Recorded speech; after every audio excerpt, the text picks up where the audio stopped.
Item ಯಾವುದೇ ಇರಲಿ try ಮಾಡಿ ಆಚಿ ಚಿಕನ್ ಮಸಾಲಾ ನೋಡಿ. ಸಿಎಂ ಸಿದ್ದರಾಮಯ್ಯನವರು ಏನಿದ್ದಾರೆ ಈಗಾಗಲೇ ರಾಜೀನಾಮೆ ಕೊಡೋದಕ್ಕೆ ಅಂತ ರೆಡಿ ಆಗಿದ್ದಾರೆ. ಬಟ್ ಕೆಲ ಆಪ್ತರು, ಶಾಸಕರು, ಸಚಿವರೇನಿದ್ದಾರೆ ಅವರನ್ನ ರಾಜೀನಾಮೆ ಕೊಡಬೇಡಿ ಅಂತಿದ್ದಾರೆ. ಕಾರಣ ಒಂದು, ತಮ್ಮ ಮಂತ್ರಿಗಿರಿ ಉಳಿಸ್ಕೊಳ್ಬೇಕು ಅಂತ, ಇನ್ನೊಂದು ತಮ್ಮ ಪ್ರಬಲ ನಾಯಕ ಏನಿದ್ದಾರೆ ಸಿಎಂ ಸ್ಥಾನದಲ್ಲೇ ಇರಬೇಕು ಅನ್ನೋದು ಕೂಡ ಅವರ ಒಂದು ಆಶಯ. ಬಟ್ ಅವ್ರು ಅಂದ್ಕೊಂಡಂತೆ ಆಗಲ್ಲ. ಕಾರಣ ಈಗ ಹೈಕಮಾಂಡ್ ಏನು ನಿರ್ಧಾರವನ್ನು ತೆಗೆದುಕೊಂಡಿದೆಯಲ್ಲ ಅದು ಫೈನಲ್ ಅಂತ. ಈಗ ಸಭೆಯಲ್ಲಿ ಸಾಕಷ್ಟು ಚರ್ಚೆಗಳಾಗಿದೆ. ರಾಹುಲ್ ಗಾಂಧಿ, ಸೋನಿಯಾ ಗಾಂಧಿ ಇವರೆಲ್ಲರೂ ಕೂಡ ಕೂತು ಚರ್ಚೆ ಮಾಡಿ ನಿರ್ಧಾರವನ್ನು ಈಗಾಗಲೇ ತಿಳಿಸಿದ್ದಾರೆ. ಹಾಗಾಗಿ ಈಗ ಶಾಸಕರು, ಸಚಿವರು ಹೇಳಿದ್ರು ಅಂದ ಮಾತ್ರಕ್ಕೆ ಇಲ್ಲಿ ಯಾವುದೇ ಚೇಂಜಸ್ ಆಗುವಂಥದ್ದಿಲ್ಲ. ಹಾಗಾಗಿನೇ ಈಗ ಸಿದ್ದರಾಮಯ್ಯ ಇರ್ಬೋದು, ಅದೇ ರೀತಿಯಾಗಿ ಡಿ.ಕೆ. ಶಿವಕುಮಾರ್ ಇರ್ಬೋದು, ಅವ್ರ ಮುಂದಿನ ನಡೆಗಳು ಏನು ಪ್ರಕ್ರಿಯೆಗಳಿರುತ್ತೆ. ಈಗ ಅವರು ರಾಜೀನಾಮೆ ಕೊಡಬೇಕು ಅಂತಾದರೆ ಸಿದ್ದರಾಮಯ್ಯನವರು ಆ ಪ್ರಕ್ರಿಯೆಗಳು ಏನಿರುತ್ತೆ ಅದೆಲ್ಲದ್ರ ಬಗ್ಗೆನೂ ಕೂಡ ಒಂದಷ್ಟು ಡೌಟ್ಸ್ ಇದ್ದೇ ಇರುತ್ತಲ್ವಾ. ಹಾಗಾದರೆ ಏನಾಗುತ್ತೆ ಆ ಮುಂದಿನ ಪ್ರೊಸೀಜರ್ಸ್ ಅನ್ನೋದ್ರ ಬಗ್ಗೆ, ಇದೆಲ್ಲದ್ರ ಬಗ್ಗೆನೂ ನಮ್ಮ ಪೊಲಿಟಿಕಲ್ ಬ್ಯೂರೋ ಹೆಡ್ ಆಗಿರುವಂಥ ಮಾರುತಿ ಪಾವಗಡ ಅವ್ರ ಹತ್ರನೇ ಚರ್ಚೆ ಮಾಡ್ತಾ ಹೋಗೋಣ. ಮಾರುತಿ, ಈಗ ನಾವು ಗಮನಿಸ್ತಾ ಇದ್ವಿ ಸಿದ್ದರಾಮಯ್ಯನವರು ರಾಜೀನಾಮೆ ಕೊಡೋದು ಫಿಕ್ಸ್ ಅಂತ ಹೇಳಲಾಗ್ತಾ ಇದೆ. ಬಟ್ ಯಾರು CM ಅನ್ನೋದು ಇನ್ನೂ ಕೂಡ ಇಲ್ಲ. ಡಿ.ಕೆ. ಶಿವಕುಮಾರ್ ಅವರ ಹೆಸರು ಓಡಾಡ್ತಿದೆ ಅಷ್ಟೇ. ಬಟ್ ಈಗ ಮುಂದಿನ ಪ್ರೊಸೀಜರ್ ಹೆಂಗಿರುತ್ತೆ, ಏನು ಕತೆ ಅಂತ? ಇಲ್ಲ, ನಿನ್ನೆ ನಡೆದಂತಹ ರಾಹುಲ್ ಗಾಂಧಿ ಅವರ ಸಭೆಯಲ್ಲೇ ಸಿದ್ದರಾಮಯ್ಯ ಅವರನ್ನ ರಾಜೀನಾಮೆ ಕೊಡಬೇಕು ಅಂತ ಹೇಳಿದ್ದಾರೆ. ನಾಳೆ ಬಹುತೇಕ 10:30 ಮೇಲೆ 12 ಗಂಟೆ ಒಳಗಡೆ ರಾಜೀನಾಮೆ ಕೊಡ್ತಾರೆ. ಇದರಲ್ಲಿ ಯಾವುದೇ ಅನುಮಾನವೂ ಕೂಡ ಇಲ್ಲ. ಆದರೆ ಮುಂದಿನ ಮುಖ್ಯಮಂತ್ರಿ ಯಾರು ಅನ್ನುವಂಥದ್ದು ಕೂಡ ಚರ್ಚೆ ಆಗಿದೆ. ಡಿ.ಕೆ. ಶಿವಕುಮಾರ್ ಅವರ ಹೆಸರೇ ಅಂತಿಮ ಆಗಿರುವಂಥದ್ದು. KPCC ಅಧ್ಯಕ್ಷರಾಗಿ DCM ಡಿ.ಕೆ. ಶಿವಕುಮಾರ್ ಅವರೇ ಇರೋದ್ರಿಂದ ಸಹಜವಾಗಿ 2023ರಲ್ಲಿ ಪಕ್ಷ ಅಧಿಕಾರಕ್ಕೆ ಬರೋದಕ್ಕೆ ಡಿ.ಕೆ. ಶಿವಕುಮಾರ್ ಅವರೇ ಕಾರಣಕರ್ತರಾಗಿರೋದ್ರಿಂದ ಮೊದಲಿಂದಲೂ ಕೂಡ ಅವರೇ ಅಗ್ರೆಸಿವ್ ಆಗಿ ಕ್ಲೇಮ್ ಮಾಡ್ತಿರೋದು. ಹೀಗಾಗಿ ಅದರಲ್ಲೂ ಕೂಡ ಯಾವುದೇ ಡೌಟ್ ಬೇಡ. ಸಿದ್ದರಾಮಯ್ಯ ರಾಜೀನಾಮೆ ಕೊಡೋದು ಪಕ್ಕ, ಡಿ.ಕೆ. ಶಿವಕುಮಾರ್ ಅವರು ಮುಖ್ಯಮಂತ್ರಿ ಆಗೋದು ಪಕ್ಕ. ಆದರೆ ಈ ನಡುವೆ ಡಿ.ಕೆ. ಶಿವಕುಮಾರ್ ಅವರು ಮುಖ್ಯಮಂತ್ರಿ ಆಗ್ತಾರೆ ಅನ್ನುವಂಥದ್ದನ್ನ ನಿನ್ನೆ ಗ್ಯಾರಂಟಿ ನ್ಯೂಸ್ 7 ಗಂಟೆಗೆ ಸುದ್ದಿಯನ್ನ ಬ್ರೇಕ್ ಮಾಡಿತ್ತು. ಸುದೀರ್ಘವಾಗಿ ನಾವು ಸುದ್ದಿ ಮಾಡಿದ್ವಿ. ದೆಹಲಿಯ ಹೈಕಮಾಂಡ್ ಮಟ್ಟದಲ್ಲಿ ಏನು ನಿರ್ಧಾರಗಳಾದ್ವು ಅಂತ.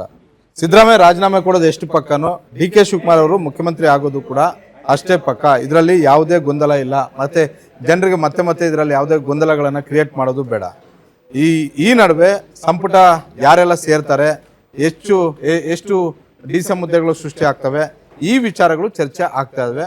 ನಿನ್ನೆ ಸಿದ್ದರಾಮಯ್ಯ ಅವರನ್ನ ರಾಜೀನಾಮೆ ಕೊಡಿ ಅಂತ ಹೇಳಿದಾಗಲೂ ಕೂಡ ಸಿದ್ದರಾಮಯ್ಯ ಒಂದಷ್ಟು ಕಂಡೀಷನ್ ಹಾಕಿರೋದು ನಿಜ. ನಾನು ರಾಜೀನಾಮೆ ಕೊಡ್ತೀನಿ, 4 DCM ಹುದ್ದೆಗಳು ಸೃಷ್ಟಿ ಆಗಬೇಕು, ಜೊತೆಗೆ ಹಿರಿಯ ಸಚಿವರನ್ನ ಎಲ್ಲರನ್ನೂ ಕೂಡ ಕೈ ಬಿಡೋದು ಬೇಡ, ಹಿರಿಯ ಮತ್ತು ಕಿರಿಯ ಒಗ್ಗಟ್ಟಾಗಿ ಸಮನ್ವಯತೆ ಇರುವಂತಹ ಒಂದು ಕ್ಯಾಬಿನೆಟ್ ರಚನೆ ಆಗಬೇಕು. ಆ ರೀತಿಯಲ್ಲಿ ಕಾಂಗ್ರೆಸ್ ಹೈಕಮಾಂಡ್ ನಿರ್ಧಾರ ಮಾಡಬೇಕು ಅಂತ ಹೇಳಿತ್ತು. ಹೀಗಾಗಿ ಡಿ.ಕೆ. ಶಿವಕುಮಾರ್ ಅವರು ಶುಕ್ರವಾರ ಮುಖ್ಯಮಂತ್ರಿಯಾಗಿ, ರಾಜ್ಯದ ಮುಖ್ಯಮಂತ್ರಿಯಾಗಿ ಪ್ರಮಾಣ ವಚನ ಸ್ವೀಕಾರ ಮಾಡ್ತಾರೆ.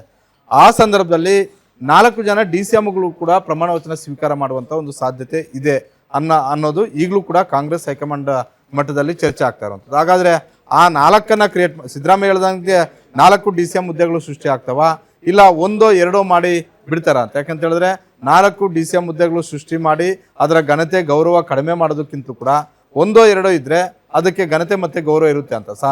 DCM ಅನ್ನೋದೇ ಒಂದು ಅಸಂವಿಧಾನಿಕ ಹುದ್ದೆ. ಹೀಗಾಗಿ ನಾಳೆ ಕಾಂಗ್ರೆಸ್ ಹೈಕಮಾಂಡ್ ಇವತ್ತು ಸಂಜೆ ಇಲ್ಲ ನಾಳೆ ಬೆಳಗ್ಗೆ ಸುರ್ಜೇವಾಲಾ ಮತ್ತೆ ವೇಣುಗೋಪಾಲ್ ಅವರು ರಾಜ್ಯಕ್ಕೆ ಬರ್ತಾ ಇದ್ದಾರೆ. ಸ್ಪಷ್ಟವಾದಂಥ ಒಂದು ಸಂದೇಶವನ್ನು ಒತ್ತು ತರ್ತಾರೆ.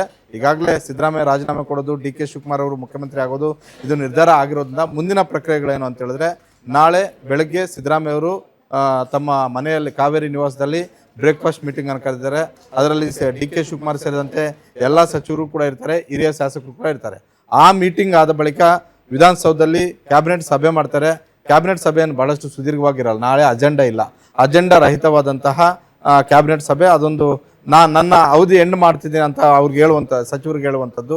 ಅದಾದ ಬಳಿಕ ನೇರವಾಗಿ ರಾಜಭವನಕ್ಕೆ ಹೋಗ್ತಾರೆ. ಲೋಕಭವನಕ್ಕೆ ಹೋಗಿ ತಾವರ್ಚಂದ್ ಗೆಹ್ಲೋಟ್ ಅವರಿಗೆ ತಮ್ಮ ರಾಜೀನಾಮೆ ಪತ್ರವನ್ನು ಕೊಡ್ತಾರೆ. ಅಷ್ಟೊತ್ತಿಗೆ ಎಲ್ಲವೂ ಕೂಡ ಕಂಪ್ಲೀಟ್ ಆಯಿತು. ಸಂಜೆ ಶಾಸಕಾಂಗ ಪಕ್ಷದ ಸಭೆ ಇದೆ. ಸಿದ್ದರಾಮಯ್ಯ ಮತ್ತು ಡಿ.ಕೆ. ಶಿವಕುಮಾರ್, ಸುರ್ಜೇವಾಲಾ ಮತ್ತು ವೇಣುಗೋಪಾಲ್ ಅವರ ನೇತೃತ್ವದಲ್ಲಿ ಶಾಸಕಾಂಗ ಪಕ್ಷದ ಸಭೆ ಆಗುತ್ತೆ. ಶಾಸಕಾಂಗ ಪಕ್ಷದ ಸಭೆ ಆರಂಭ ಆಗೋದಕ್ಕೂ ಮೊದಲು ಸಿದ್ದರಾಮಯ್ಯ ಅವರು ಮಾತಾಡ್ತಾರೆ. ಯಾಕೆ ಈ ಬೆಳವಣಿಗೆ ಆಯಿತು, ಕಾಂಗ್ರೆಸ್ ಹೈಕಮಾಂಡ್ ಮುಂದೆ ನಾನು ಹೋದಾಗ ಏನೆಲ್ಲ ಚರ್ಚೆ ಆಯಿತು, ಕಾಂಗ್ರೆಸ್ ಹೈಕಮಾಂಡ್ನ ವಾದ ಏನಿತ್ತು, ನಾನೇನು ಹೇಳಿದೆ, ನಾನು ಯಾವ ಕಾರಣಕ್ಕೋಸ್ಕರ ಎಕ್ಸಿಟ್ ಆದೆ, ಡಿ.ಕೆ. ಶಿವಕುಮಾರ್ ಯಾವ ಕಾರಣಕ್ಕೋಸ್ಕರ ಹೈಕಮಾಂಡ್ ಆಪ್ಷನ್ ಅಂತ. ನಾಳೆ ನಡೆಯುವಂತಹ ಶಾಸಕಾಂಗ ಪಕ್ಷದ ಸಭೆಯಲ್ಲಿ ಶಾಸಕರಿಗೆ ಪರಮಾಧಿಕಾರ ಇರಲ್ಲ. ಆ್ಯಕ್ಚುಲಿ ಸಾರ್ವತ್ರಿಕ ವಿಧಾನಸಭಾ ಚುನಾವಣೆ ಆಗಿ ಬಂದ ಬಳಿಕ ಸಹಜವಾಗಿ ಶಾಸಕರು ತಮ್ಮ ನಾಯಕನನ್ನು ಆಯ್ಕೆ ಮಾಡಿಕೊಳ್ಳುವಂಥ ಒಂದು ಅಧಿಕಾರ ಇರುತ್ತೆ. ಆದರೆ ಮಧ್ಯದಲ್ಲಿ CM ಬದಲಾವಣೆ ಆದಾಗ ಅದು ಕಾಂಗ್ರೆಸ್ ಆಗಿರ್ಬೋದು, BJP ಆಗಿರ್ಬೋದು, ಮಗದೊಂದು ಆದಾಗ ಅದು ಹೈಕಮಾಂಡ್ಗಳ ಆಪ್ಷನ್ ಆಗಿರುತ್ತೆ ಹೊರತು ಶಾಸಕರುಗಳ ಆಪ್ಷನ್ ಇರೋದಿಲ್ಲ. ಹೀಗಾಗಿ ಕಾಂಗ್ರೆಸ್ ಹೈಕಮಾಂಡ್ ಈಗ ನಿರ್ಧಾರ ಮಾಡಿದೆ, ಸಿದ್ದರಾಮಯ್ಯ ಅವರ ಪ್ಲೇಸಲ್ಲಿ DK ಶಿವಕುಮಾರ್ ಇರಬೇಕು ಅಂತ. ನಾಳೆ ಆ ಸಂದೇಶವನ್ನು ಸುರ್ಜೇವಾಲಾ ಮತ್ತು ವೇಣುಗೋಪಾಲ್ ಅವರು ರಾಜ್ಯಕ್ಕೆ ಹೊತ್ತು ತರ್ತಾರೆ.